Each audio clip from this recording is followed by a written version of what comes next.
जब ये खिलौने नहीं थे हमारे पास, फोन, टीवी, ये सब कुछ, तो 7-8 बजे के बाद हमारे पास कुछ नहीं होता था करने के लिए।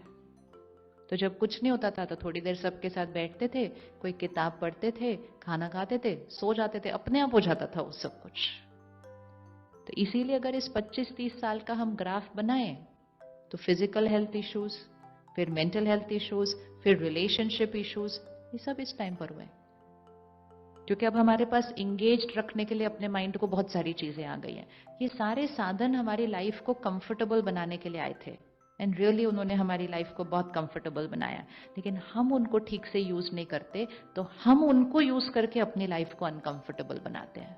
फिर फोन की तरफ देखते हैं और बोलते जब से ये फोन आया, उसको दुआ दो, उस फोन को दुआ दो, विजुअलाइज करो वो जीवन जो फोन ही नहीं था। आज तो 1 सेकंड भी नहीं हम रहते उसके बिना। तो उसने हमारी लाइफ को बहुत कंफर्टेबल बनाया, अगर हम उसको सही विधि से यूज करेंगे तो। डिस्कनेक्ट कर सकते हैं वर्क कम्युनिकेशन से 8 बजे के करीब।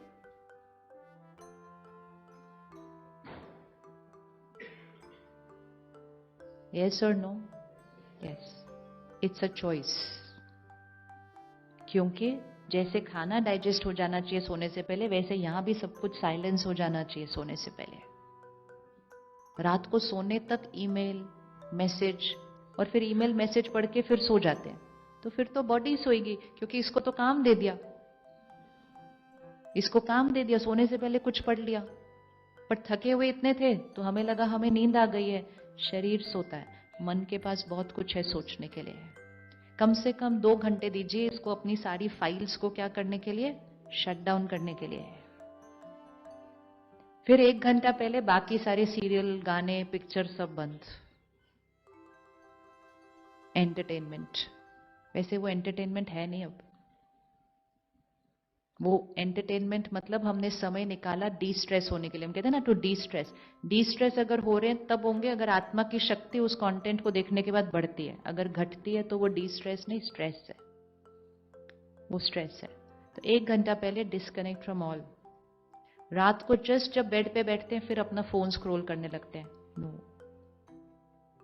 परिवार के साथ समय बिताइए, किताब पढ़िए अच्छी सी, म्यूजिक सुनिए।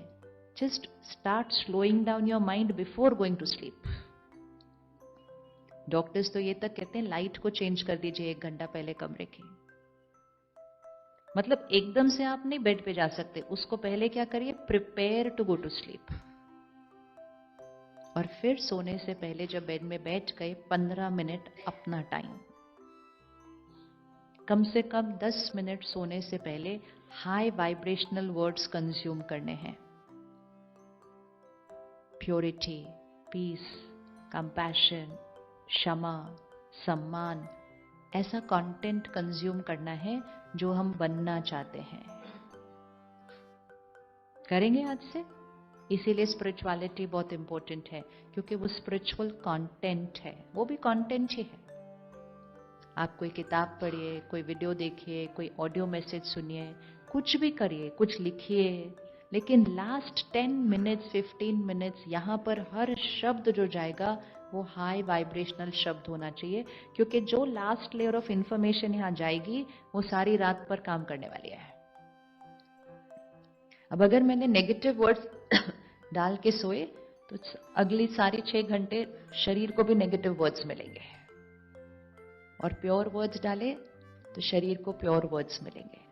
करें आज से। इजी करना, ये इजी, डन, फिक्स्ड। फिर कंज्यूम कर लिया कंटेंट, अब 5-7 मिनट अपने लिए इस मन की सफाई कीजिए सोने से पहले। सारा दिन को चेक कर लीजिए, किसी के साथ कोई उलझन, कोई डिफरेंस ऑफ ओपिनियन, किसी के साथ गुस्सा, किसी ने मुझे डांटा, किसी को मैंने डांटा, किसी के लिए मैंने गलत सोचा, इस सब की सफाई करनी है सोने से पहले। It should not go into the subconscious during sleep.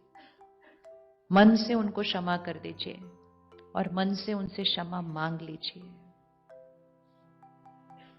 अगर मैसेज करके क्षमा मांगेंगे तो दूसरा भी अच्छा सोएगा, और अगर दूसरा अच्छा सोएगा आपको क्षमा, आपकी क्षमा रिसीव करके या आपको क्षमा करके, तो आप और भी अच्छा सोएंगे। तो ईगो को थोड़ा सा ईगो को थोड़ा सा क्या कर लीजिए, घटा लीजिए, उसको लिख दीजिए आई एम सॉरी, आज मैंने गुस्सा किया।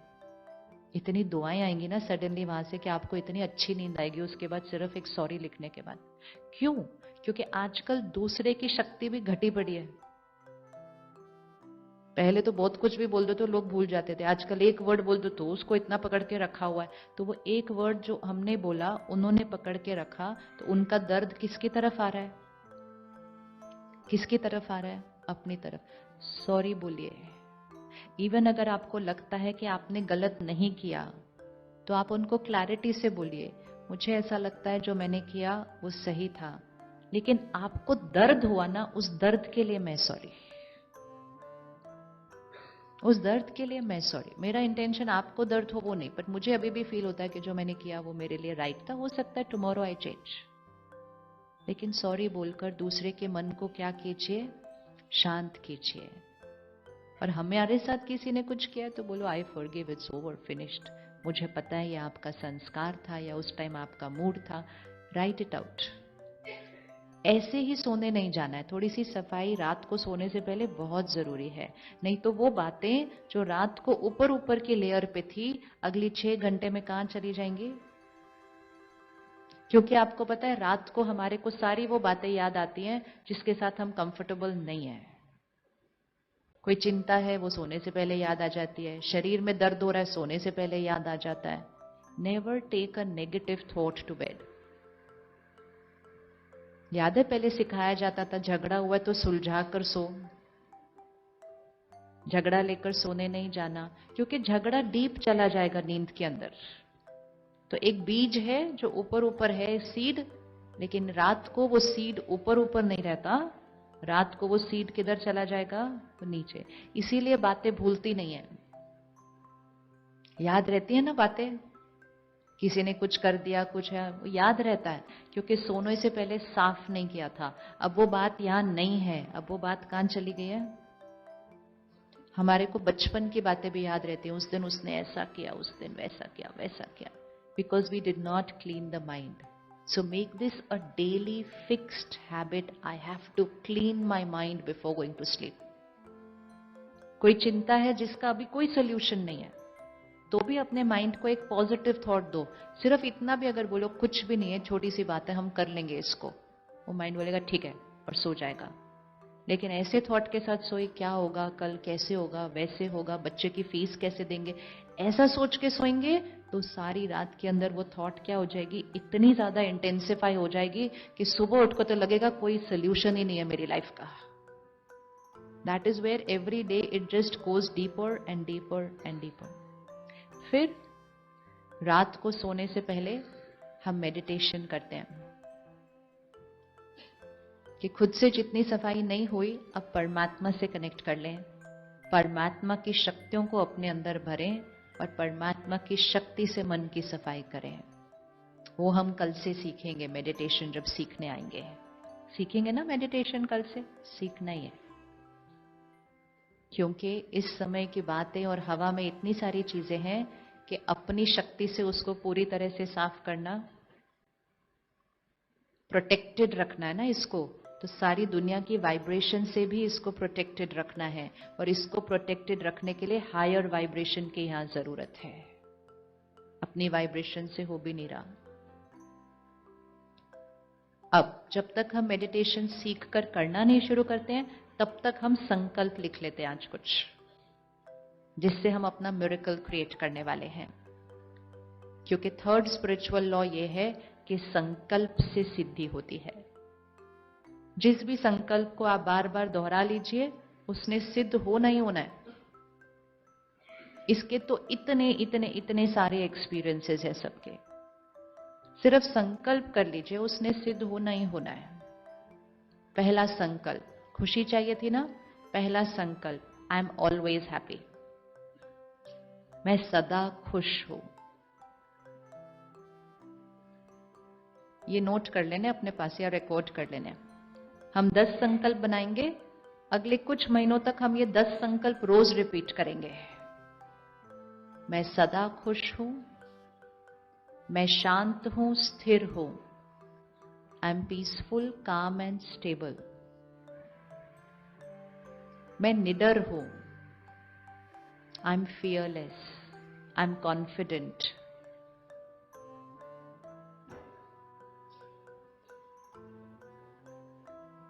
जो संस्कार आप चेंज करना चाहते हैं, आप उस संस्कार का काउंटर इसमें लिख लीजिए। अभी भाषा बहुत क्लियर होनी चाहिए संकल्प की।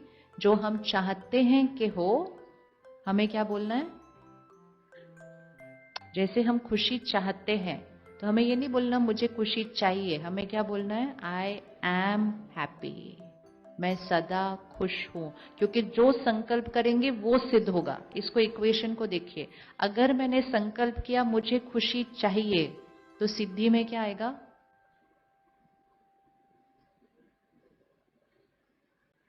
जो मैंने संकल्प किया वो ही सिद्ध होगा। तो मैंने संकल्प किया मुझे खुशी चाहिए, तो सिद्धि में क्या आएगा? हमेशा खुशी चाहिए होगी। मुझे शांति चाहिए, तो हमेशा चाहिए होगी। मेरे पास टाइम नहीं है, कभी भी नहीं लगेगा टाइम है। हमारे घर में पैसे की कमी है, सदा कमी रहेगी। इसीलिए शब्दों का बहुत ध्यान से उच्चारण करना चाहिए। पता नहीं इनको मुझसे क्या प्रॉब्लम है, सदा उनको प्रॉब्लम होगी। मेरी इनसे बनती नहीं, कभी नहीं बनेगी। क्योंकि हम उन संकल्पों को एक बार नहीं बोलते ना, हम बहुत बार बोलते रहते हैं, बहुत बार बोलते रहते हैं। तो कोई भी संकल्प बहुत बार उच्चारण हो जाए, सिद्धि हो जाएगी।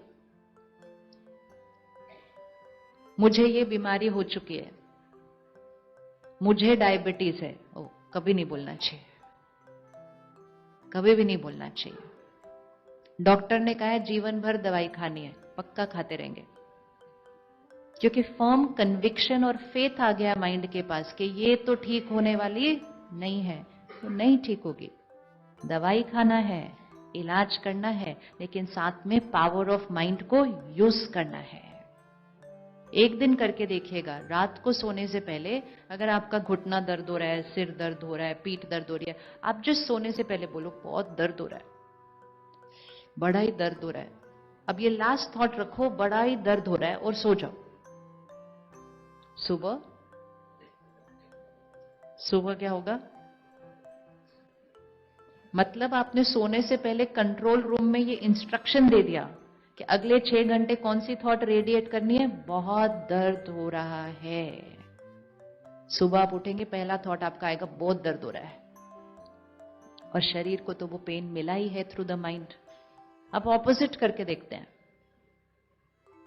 तो इसीलिए कोई भी बीमारी का उच्चारण नहीं करो बार बार। कोई मिलता है उसको बोलता है मेरे को पता ही है, सामने वाला भी बोलता है अच्छा आपको ये है, फिर वो किसी और को जाके बोलते हैं पता है आपको ये हो गया उनको, फिर वो 4 लोगों को बोलते हैं पता है ये हो गया। इतने लोग दुआ देते हैं आप बीमार हो, आप बीमार हो, आप बीमार हो। We don't need to talk about our problems to the world. बीमारी के बारे में सिर्फ डॉक्टर को जाके बताना है, बाकी सबको बता के क्या करना है? आप ठीक भी हो जाएंगे तो भी उनको तो पता नहीं होगा, वो कहेंगे वो बीमार है। Be very careful. अपनी प्रॉब्लम्स दुनिया को बताने की जरूरत नहीं है। दुनिया को बोलो मेरे जीवन में सब कुछ परफेक्ट चल रहा है। वो आपके लिए एक दुआ क्रिएट करेगा, मतलब वो अब एक नॉर्मल थॉट क्रिएट करेगा, अरे वाह इनके जीवन में सब कुछ परफेक्ट चल रहा है। घर जाएगा, कहेगा पता है आज मैं उनसे मिला था, उनकी वाइफ कहेगी कैसे चल रहे हैं उनके जीवन में ना सब कुछ परफेक्ट चल रहा है। वाइफ भी कहेगी बहुत अच्छा, उनके जीवन में सब कुछ परफेक्ट चल रहा है। सडनली आपने अपने लाइफ में क्या इन्वाइट कर लिया? क्या इन्वाइट कर लिया? Very high vibrational energy. ये हाई वाइब्रेशनल एनर्जी जो आएगी ना, वो जो छोटी सी प्रॉब्लम थी वो खत्म हो जाएगी। Be very careful. हम क्या क्रिएट करते हैं, क्या रेडिएट करते हैं, क्या शेयर करते हैं, क्या रिसीव करते हैं। Protection of the control room. Problem अगर किसी को बतानी है तो सिर्फ उधर ही बतानी है जहां सोल्यूशन मिलने वाला है। बाकी इंफॉर्मेशन के लिए अपनी प्रॉब्लम्स क्यों बतानी है किसी को? हम कहते हैं बता कर ना मन हल्का हो जाता है। नेगेटिव शब्दों का उच्चारण करके कभी मन हल्का होगा? कभी भी नहीं। जितनी बार आप उस नेगेटिव शब्द का उच्चारण करते हैं ना किसी को सुनाने के लिए, उतनी बार that whole energy is rewinding again and again and again into your system. And आप उसको रीअफर्म करते हैं शब्दों के साथ, पता है उन्होंने मेरे साथ ऐसा किया, फिर उन्होंने मेरे साथ ऐसा किया, फिर मेरे साथ ऐसा, वो विक्टिम फीलिंग और बढ़ती जाएगी, पता है मेरे साथ ऐसा हुआ। नहीं, किसी ने आपको सोल्यूशन देना है, कोई आपका डॉक्टर है, उधर तक बस, बाकी किसी को भी नहीं। बाकी सबको एक ही चीज, सब बढ़िया जी, हमारे घर में सब बढ़िया, काम कैसा चल रहा है जी, बहुत बढ़िया, रिश्ते कैसे हैं जी, बहुत बढ़िया, आपकी तबीयत कैसी है जी, बहुत बढ़िया। अगली बार सामने वाला पूछेगा नहीं, कहेगा इनके घर में सब बढ़िया, बस फिनिश्ड। परफेक्ट, जितना आप अपनी लाइफ के लिए बोलेंगे सब परफेक्ट चल रहा है, सब परफेक्ट चल रहा है, सब परफेक्ट चल रहा है, पता है क्या, बाहर प्रॉब्लम हो भी, यहां तो परफेक्ट होना चाहिए ना, यहां परफेक्ट हो जाएगा, प्रॉब्लम को हम सॉल्व कर लेंगे। कुछ प्रॉब्लम्स ऐसी होती हैं जिसका कोई आंसर नहीं निकल रहा, कोई बात नहीं, और प्रॉब्लम तो नहीं क्रिएट करेंगे।